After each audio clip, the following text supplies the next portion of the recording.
You need to know heading into Monday Night Raw. Bob, what's up first, and why does it involve Bron Breakker?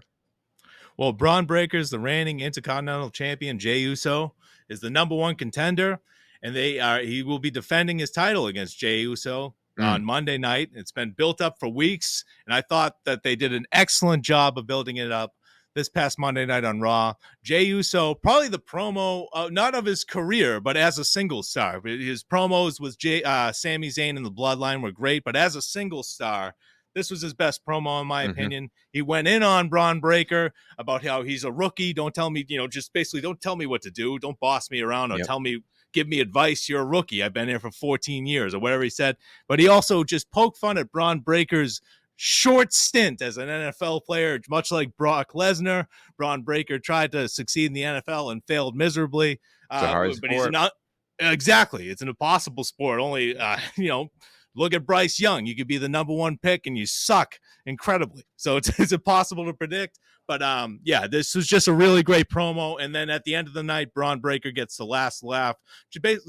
Jey Uso speared Bron Breakker right after this promo.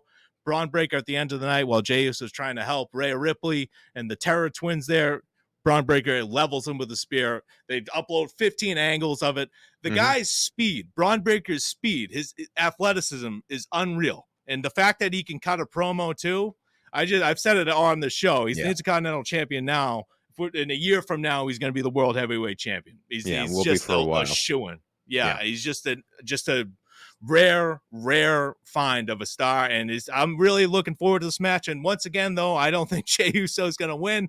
Obviously, they're not taking the title off of Bron Breakker this quickly, and I think this is the last we see Jey Uso on Raw for a while. I think if he's going to be Bron Breakker beats him and then does the old ricochet attack in the parking lot and destroys Jey Uso after the match. He shows up on SmackDown in a few weeks as a part of the Bloodline storyline on Roman Reigns' side. I think that's where we're going, but I think Bron Breakker retains here. Two things I want to say based off of that. Number one, it is crazy because a lot of WWE wrestlers played collegiate ball in some capacity, and if you lined them all up in a row, you would never pick out the man that had the most success in the NFL to be Baron Corbin. You would have never, ever, ever picked him out to be that's the NFL player, and he was a legitimate. And he wasn't a starter or anything, but he had years in the NFL as an offensive lineman. It's insane. He was on the Cardinals, right? Number two, when you say best promo of Jey Uso's, it wasn't the best promo of his career, maybe the best of his singles career. We all know the best promo of Jey Uso's career was the rap battle against the New Day. The real ones know why. Absolutely. I agree with you.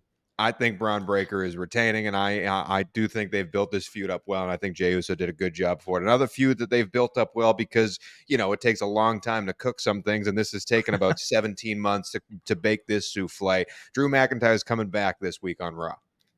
Yeah, he missed last week on social media. He responded to Punk's promo.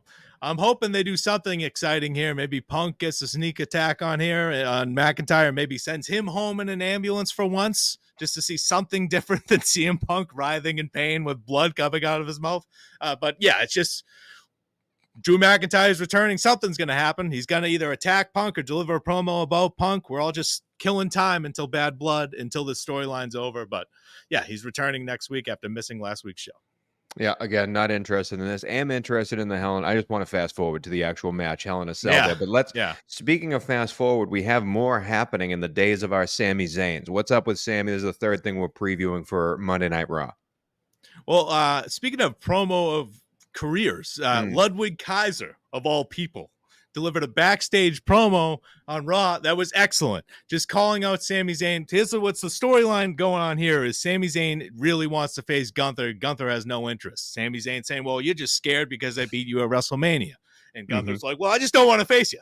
And the rest of the world's like, we don't really want to see this match either because we've already seen it. But nonetheless, he hasn't agreed to the match yet. So Sami Zayn's going to be facing Ludwig Kaiser, going to beat him on Raw. Then after the match, they're going to demand a title match against Gunther. And I'm sure Adam Pearce is going to make it official or Gunther will finally accept. We're all just killing time.